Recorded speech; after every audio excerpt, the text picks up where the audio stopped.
শ্রাবণী, তুমি এত রাতে? মা, তুমি এখানে? মাসিমা, আমি চলে এসেছি, আর কোনোদিন বাড়ি ফিরে যাব না। ফিরে যাবে না মানে? এ তুমি কি বলছো? মাসিমা, আমি শাইনকে বিয়ে করে এইখানেই থেকে যেতে চাই। তা কি করে সম্ভব? এক্ষুনি তোমার বাবার সব লোকজন এসে মেরে ধরে সব শেষ করে দেবে। শ্রাবণী, তুমি এক্ষুনি বাড়ি ফিরে যাও। বাড়ি যদি যেতেই হয় তাহলে আমার এই মুখ তুমি কোনোদিনও দেখতে পাবে না। আচ্ছা মা, এখন আমি কি করবো বলো তো?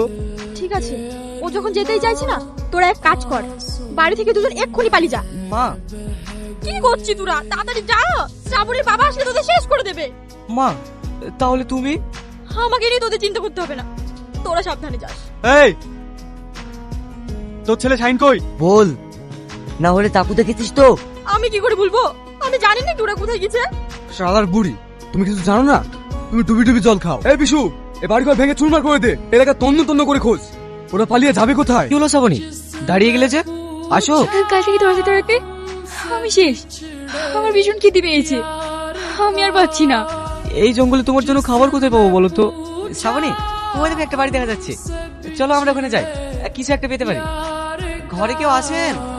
তোমরা কারা বাবা? মা, আমরা অনেক দূর থেকে এসেছি, হাঁটতে হাঁটতে আমি ক্লান্ত হয়ে গেছি, আমার ভীষণ তেষ্টা পেয়েছে, আমাকে একটু পানি খাওয়াবে? তোমরা এখানে বসো, আমি এক্ষুনি দিচ্ছি। তোমরা কোথা থেকে আসছো আর কোথায় যাবা? আমরা কোথায় যে যাবো তা নিজেও জানি না। এটা আবার কেমন কথা?